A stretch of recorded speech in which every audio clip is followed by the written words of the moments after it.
గురువుగారు: ఏమైందిరా, అలా తలకిందులుగా ఎందుకు వేలాడుతున్నావు?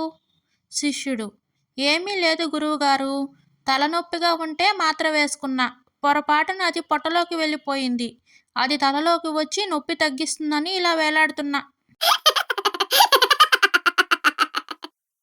కొత్త నెంబర్ నుంచి ఫోన్ రాగానే ఎంతో సంతోషంగా ఫోన్ లిఫ్ట్ చేశాడు రాజు. మీకు పెళ్ళయిందా అని ఎంతో ప్రేమగా పలకరించింది అవతలి గొంతు. ఎంతో సంతోషంతో ఉప్పొంగిపోతూ మరింత ప్రేమగా, గోముగా, ఇంకా కాలేదు, నేను చూడ్డానికి వెంకటేష్ లాగా ఉంటాను, నాకు ప్రేమించి పెళ్లి చేసుకోవాలని కోరిక అన్నాడు రాజు. అంతే, సాయంత్రం ఇంటికి త్వరగా రండి, మీకు పెళ్లి సిద్ధంగా ఉంటుంది, కోపంగా పలికింది ఫోన్లో భార్య గొంతు. రాము: అరేయ్, నిన్న మీ ఇంట్లో దొంగలు పడ్డారంటగా, టీవీ తప్ప అన్నీ తీసుకెళ్ళిపోయారంట కదరా.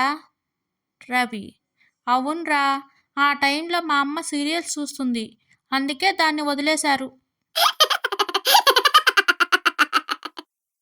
భార్య: మన బుడ్డోడు రూపాయి బిళ్ళ మింగేశాడండి, డాక్టర్ దగ్గర తీసుకువెళ్దాం పదండి.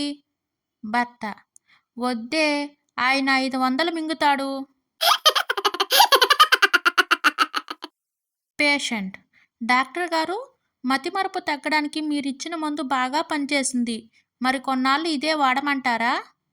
డాక్టర్: తప్పక వాడాలి, ఎందుకంటే మీకు ఆ మందు ఇచ్చిన డాక్టర్ నేను కాదు. భర్త: అదేంటి మళ్ళీ కొత్త చీర, నిన్నగాక మొన్నే ఒకటి.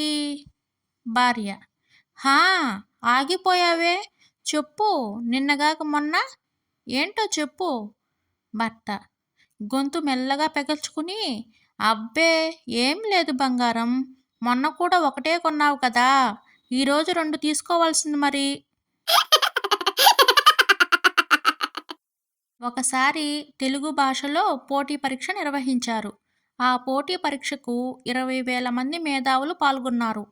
పోటీ ఏమిటంటే ఒక్క వాక్యంలో శాంతి, సంతోషం, నిశ్శబ్దం, ఈ మూడింటికి అర్థం వచ్చేలా ఆ వాక్యం ఉండాలి అని. ఆ అవార్డు గ్రహీత ఈ విధంగా రాశాడు: నా భార్య నిద్రపోతుంది. న్యాయ నిర్ణేతలు ఆ అవార్డు గ్రహీతని ఆనంద బాష్పాలతో హృదయానికి హత్తుకుని బుగ్గలు నిమురుతూ అవార్డు అందజేశారు. తండ్రి: ఏరా, లెక్కల్లో మార్కులు 100కు పైనే వచ్చాయన్నావు, మరి 2 మార్కులే వచ్చాయేంట్రా? రాము: అవును నాన్న, ఆ 2 ఎక్కడ వేశారో చూడు, 100కు పైనే కదా.